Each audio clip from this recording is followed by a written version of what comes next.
In this course, I will explain you what refactoring is, what clean code looks like, and what bad code looks like. Although you have not only seen bad code many times, but I think sometimes you produce a lot of bad code.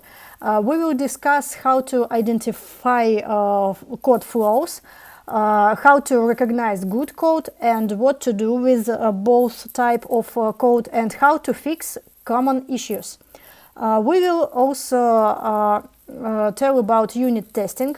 I know that you have a whole discipline dedicated to testing, but unit testing is very important for refactoring. That's why you will create working tests as a part of this discipline.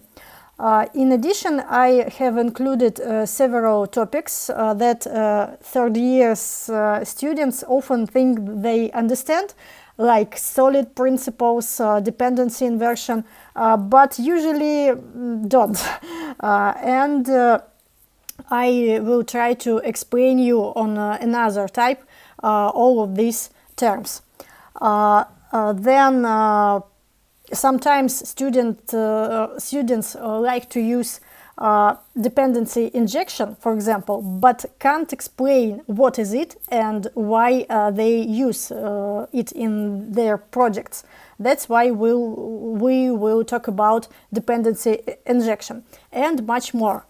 You already saw these books in Google Classroom, and all information you will receive in this discipline is based on these books. These books are well known and highly respected in the IT world. So it's not only my opinion, it's some kind of classic. Then you will complete 3 laboratory projects, each focused on key skills from this discipline. First of all, you will reverse some application. It may be your project, it may be a project of your friend, or maybe some project from just GitHub. But you should analyze this code and find bad code, examples of bad code.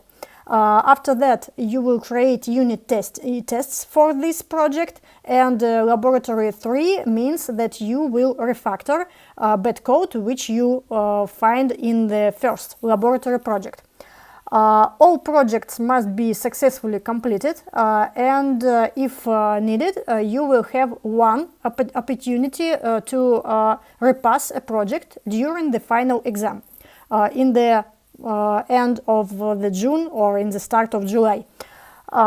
Please plan your work carefully, because deadlines will matter. I hope that you saw it in the rules of discipline. And all your class attendance required. I will create the screenshot and save all information. Today is our first lecture, and I will explain what is refactoring actually is, because many people don't fully understand it, so we will discuss what problems refactoring solves, why these problems occur, or what the possible consequences are, and the goals of refactoring. We will also talk about how to justify the need for refactoring to management, because very often your manager does not understand why you need to spend a lot of time to refactor something. And that's all for today. So I want to start with a quote that I really like. Its author is Martin Fowler. It's author of famous books about refactoring, and you can read this quote on the slide. I encourage you to reflect on it for a moment, and I think anyone can write code. Even neural networks like ChatGPT or Claude are writing code, but writing clear and understandable code is much harder, and not everyone can do it. ChatGPT, for example, can create some code, but sometimes it's not so well, since neural networks were trained on all sorts of source code founded in GitHub.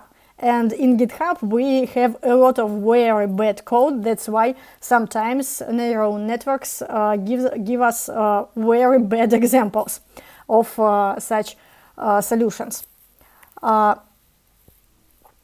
The next code, also taken from reputable sources, highlights another important point. When we work with the code, we actually spend much more time reading it than writing it. Because when you work in some project in big team, you can write something just once and forget about it. But later you come back to read it, modify it, maybe debug this code or analyze it. And it can be more than one times. That's why it's very important to create code with good quality. And finally, my favorite questions I always ask students, and I want to ask you, why do you think, what is the main problem of software development? Or why we have such problems? Okay, you're absolutely right, all of you, because we have a lot of changes in software development. We have requirements, we have technologies, we have people with different knowledges, and it's a problem. And I think it's a problem that in Yandex Telemost I can't see the whole list of persons in this chat. I found it. Just wait a little. Yeah, I already found it. I just try to create the screenshot with whole list of competitors. Yes.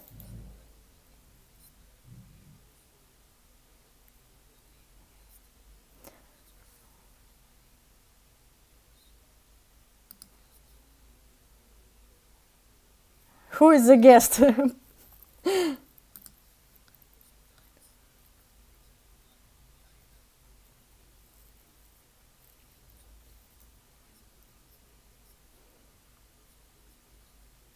Yeah, thank you.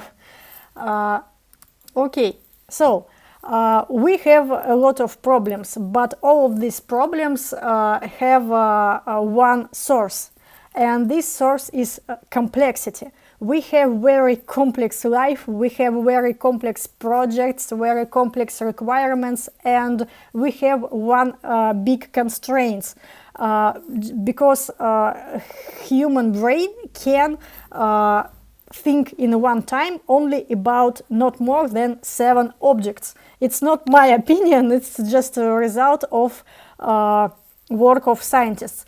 And that's why we have problems with it. If we try to read some code, we can't remember, we can't save in brain more than 7 variables, for example. And if we have more variables in one method, we need to have a paper, we need to write something, but we are so lazy. That's why it's very difficult to understand whole idea of this method or something else. It's one source of all our problems. Sometimes we have the problems with design of our systems. For example, developers try too hard to make their code flexible for the future. Maybe you do this sometimes. As a result, the code becomes more complicated than necessary. This makes development slower, harder to understand, and more expensive to maintain. In the end, it leads to a loss of time, loss of time and money, and open for features that are never even used. When you create your laboratory projects, for example, some of you try to use some very hard for understanding technologies or maybe architecture, and for example, I always try to ask the students why you use this architecture or why you add the dependency injection framework to your project. And very often students can't answer me because he or she just does not understand why. Just try to create something and that's all. So, good design should be simple, clear, and just enough for what the project really needs. More design patterns, I hope you already know what is it. Design patterns are not a solution for everything. If you want to use design patterns in your project, you should do it because it's necessary, not just because you want to show that you know these patterns and you can use it. Always think about is it necessary for this project or not, because sometimes your design patterns can make your project more harder for understanding. Then, sometimes we have bad design, and this design of code is just not good enough. What does this happen? Often it's because there is simply not enough time, and I think it's a story about your laboratory projects. Then nobody stops to reorganize the code properly. That's always hard to deliver. Another reason is a lack of knowledge. Sometimes your teammates maybe I try to tell you not about not so smart. Just sometimes your teammate does not know something new about technologies, maybe does not remember some patterns or just does not know about new frameworks. This is a lack of knowledge. Sometimes there is pressure from your manager to deliver yesterday, meaning everything that has to be done immediately without proper planning or thinking. And very often developers are working on too many projects at once, like you in university. That's why it's very hard to create a clean and solid designs. As a result, the code becomes bad, hard to maintain, and full of hidden problems. If we have the system with a poor design from the start, its life cycle often looks like this.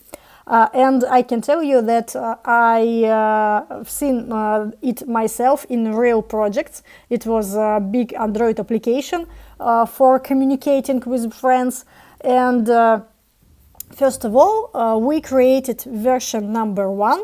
With some not so good code because we have not enough time to create it. Then we try to improve it, we try to add new features, and we have version number 2. At this stage, the bad code starts slowing down.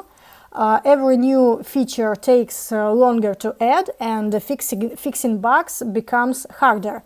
Then the project grows, works get slower and slower, and developers get frustrated and sometimes start leaving the team because working with the code becomes too painful. And it's true story. And finally, somewhere around version 4, someone, maybe team lead or manager, says we can't go on like this, we need to rewrite everything from scratch. And after that, for example, in my life, our first version of Android application was with native Android development with Java language, because it was a lot of years ago. But after version 4, we decide to rewrite it with Xamarin. Oh my god. And after that I will go to another company, and I don't know what happens with this application, but I tried to find it in Google Play, and I found nothing. So the application does not exist. And by that point, the technical debt is so high that easier to start over than to fix what already exists. And in this situation, sometimes we can help each other with refactoring. Let's talk about what code refactoring really means. Refactoring is the process of changing the internal structure of existing code without changing how it behaves from the outside. But we can have several layers of refactoring. For example, we can refactor only one method inside our code. It means that we change the code inside this method, but the interface of this method, like name of method and list of parameters, should be the same. We can have another layer of refactoring when we try to change the whole class. For example, it means that we can change the methods inside this class, but the interface of this class, like public methods, their parameters and types, should be the same. And we can refactor whole system or whole model of our system. It means that the behavior of this system for user should be the same, but the structure inside of our code can change. We are not adding new features and we not fixing bugs. We just making the code cleaner, better organized, and easier to work with. The main goal is to improve the non-functional attributes of the software, things like readability, simplicity, and maintainability. After refactoring, the code should be easier to understand, easier to change, and for user or for developer from another model, nothing has changed. It's very important. You can make many changes to software where its visible behavior changes very little or does not change at all. But only the changes made to make the code easier to understand are called refactoring. An opposite example would be performance optimization. Like refactoring, performance optimization usually does not change what the program does or its behavior, except that it runs faster. However, the goals are different. Performance optimization often makes the code harder to understand. If you try to solve some tasks in Olympiad programming, you know what is it. But it's necessary when we need the software to work faster. Refactoring and performance optimization are not the same. Please remember about it when you will refactor your code. Why do we refactor code? First of all, to make it easier to add new features, you can take a shortcut and quickly hack something together, but that creates technical debt. Or you can refactor first, and adding new functionality becomes easy and clear. It's your choice, but smart teams invest in refactoring to save time later in the future. Refactoring also helps to improve existing code, making it simpler, cleaner, and less frustrating to work with. You'll notice that the more you refactor, the more you start to enjoy working with the project, because you like your code, because it's simple and It's something like cleaning your room a little bit every day. If you have if you have not problems with it, I think it will be better for you. Sometimes it feels like a routine, but soon it starts to feel good. If you find the code confusing, don't just add comments. For example, if you don't understand some piece of code, it's better not to add the comments. It's better to refactor it and make it understandable. Very strange. And finally, understanding the code better helps you find bugs. It's hard to find bugs in a large piece of code if you don't understand what this code does.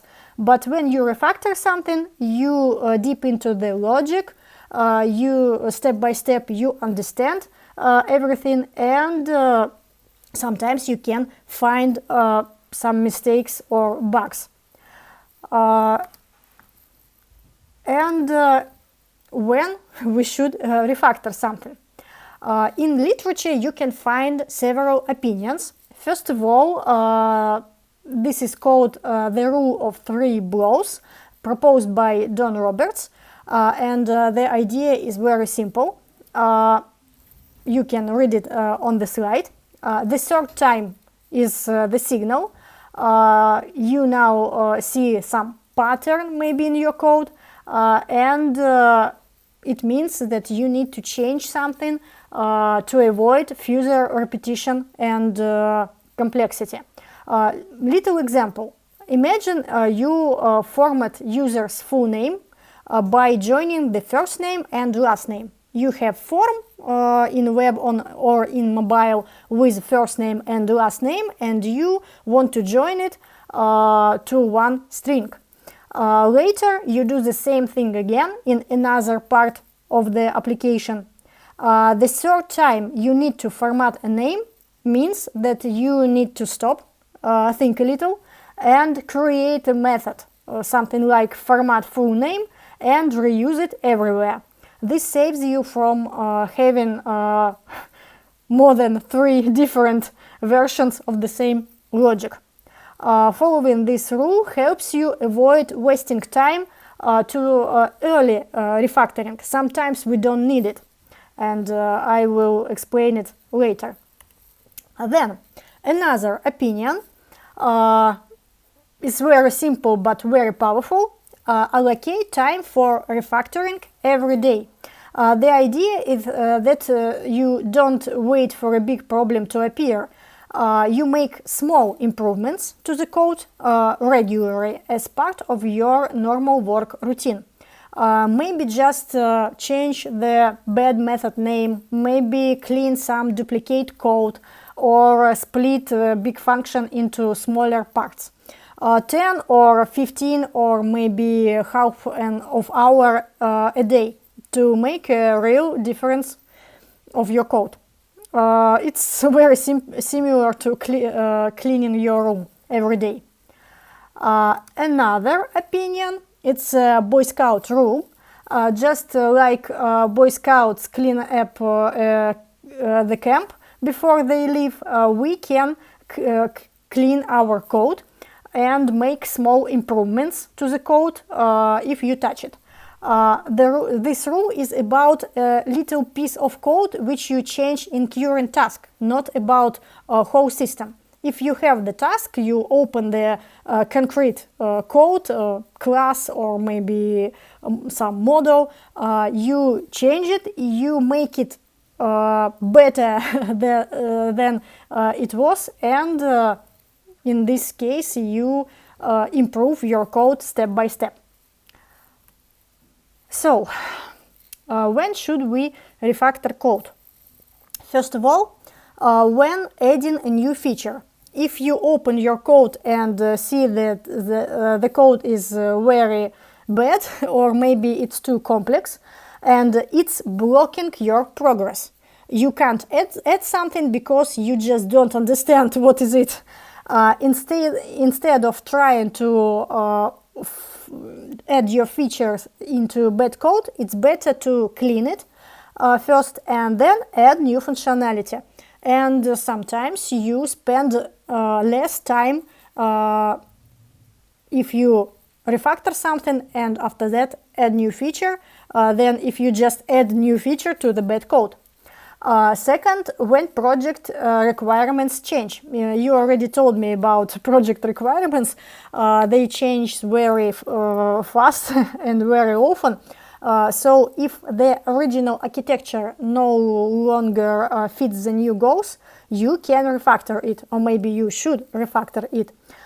Don't try to patch over a system that was never designed for new requirements. Just refactor it. The third, when switching to another technologies. For example, if you move from one database system to another, or from monolith to microservices, you need to refactor parts of the project to work properly with the new setup. Another way, when you need to fix a bug. Before you fix the problem, check if bad code is making it harder to find and fix the bug. And refactoring can make the fix easier and spend less time. And finally, when you review someone's code, if you read code of another person and you understand that it's very hard to understand, maybe it's time to refactor it and make it better. Not only for you, but for another persons. The next question. We understand that we need some time to refactor our project, but we have manager and manager don't understand it. Often managers don't fully understand why refactoring is important, because sometimes your manager has not knowledge about development, just because he's just manager, not developer. And the focus of managers is meeting deadlines and delivering features on time, not the internal quality of the code. But if you need to spend some time to refactoring, you can tell your manager that it's just like in real life. If you don't pay your debt, and we have technical debts in our project, you end up paying a penalty. Over time, this penalty will be slower development, higher costs, more bugs maybe, and missed deadlines. And the most important part, management understand the language of money very well.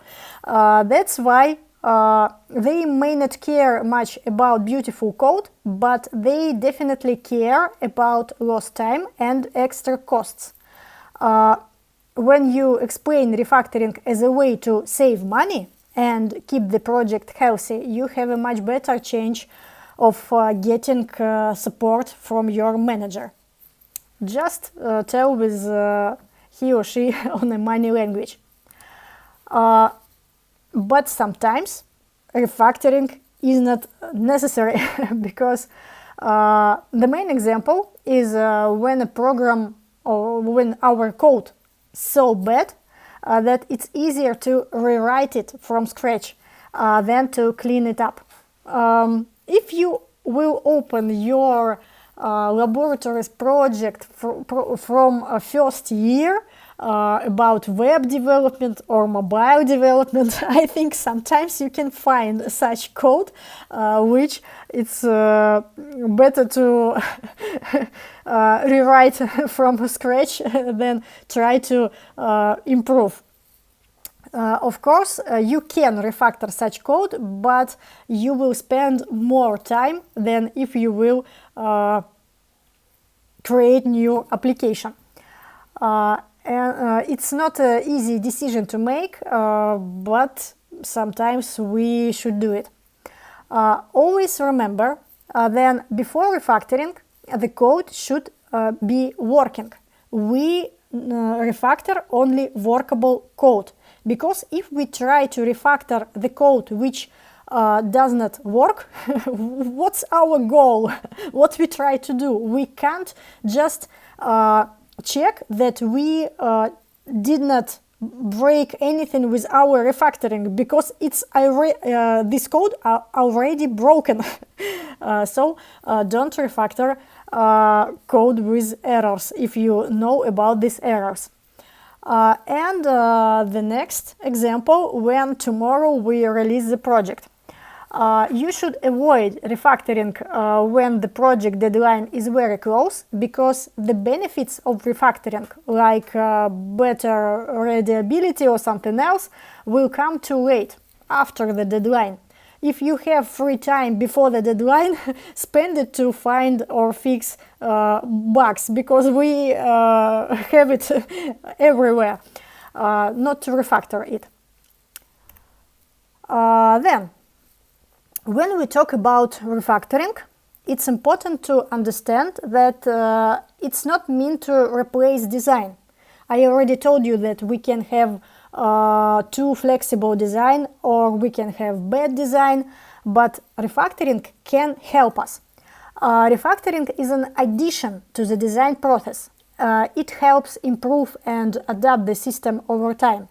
At the same time, trying to design everything perfectly from the very beginning does not work either.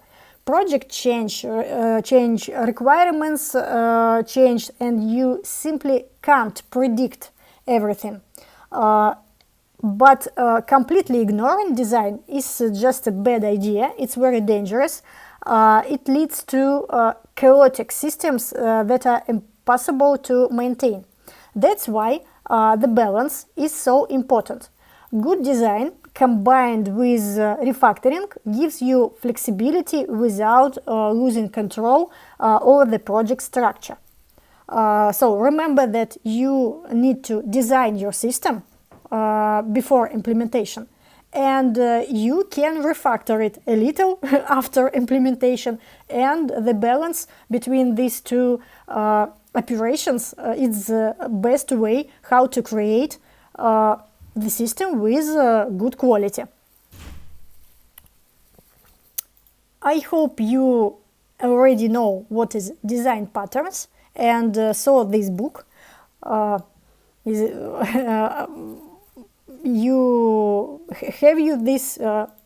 you have this discipline before refactoring?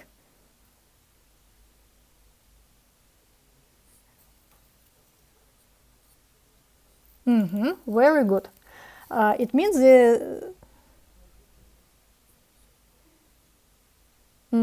okay. It means that you know what is patterns, but here on the slide I added this term, and every pattern, architecture pattern or from system design, any pattern, it's some little rule with context, problem and solution. And this book is very popular, and sometimes it can be something like a very important book when we create new systems. But you should remember one little problem. This is a little example which I find in GitHub, and it's a little part of project which developed in Java, and the author of this code tried to implement all patterns from book about patterns. We have 24, as far as I remember, patterns in this book, and the author of this code tried to implement all of them for application Hello World. It's absolutely standard application Hello World, which usually looks like 2 or 3 lines of code. But here in this project we have more than 1,000 lines of code because the author tried to implement all patterns. It was just a joke, but sometimes some students or even some developers try to use patterns just to show that I can use these patterns, I want to have a lot of money. These patterns are used in places where they don't belong. Sometimes developers use them for practice or for something else, I don't know why, but the code becomes more complicated, harder to understand and harder to maintain. That's why you need to remember that patterns are a powerful tool, but they should be used only when they truly fit the task. And another problem, each design pattern can be implemented in many different ways. But in books about the patterns, we have such solution, such structure of pattern. Here I have the composite pattern, and every developer thinks that if he or she wants to implement the composite, it should be look like this way, and often create 3 types of classes, add all links, and moreover. But we should think with our brain. When working with patterns, minimalism is very important, especially as part of design patterns. We want to implement only what we need, nothing extra, like extra components or classes. We need to implement only what we need. For example, if we will implement the minimalistic version of composite, like this one, with just only one class, it will be the same pattern. But maybe some of us just afraid of do it or something else, I don't know. Maybe just don't want to think with to think about it, just copy the solution from book and that's all. But it's a bad style of programming. We always need to think a little and don't add the pattern or don't add the whole pattern if we don't need it. And the last slide in this presentation about directions in refactoring. It's important because when you will create your laboratory project number 1, for every not number 1, number 3, sorry. For every refactoring action, you need to determine the direction. And in the literature, several directions of refactoring are identified. First, refactoring to patterns, when a new design pattern is introduced into the code as a result of refactoring. Second, refactoring in the direction of patterns, when we start create pattern but don't fully implement it just because we don't need it. We want to use some part of idea of pattern but not whole pattern. The third, refactoring with rejection of patterns. Sometimes we understand that we don't need this pattern here, it's extra and we can remove it. And finally, refactoring without the influence of patterns. It's most often. For example, when you rename the method, when you remove some bad code, when you merge 2 methods to one, or split some large method into some parts without involving any design patterns in your project. So that's all for today. Do you have any question But if you have questions about laboratory projects, I will tell you about it later, just because now this lecture and the next lecture will be only theoretical, without any practical parts.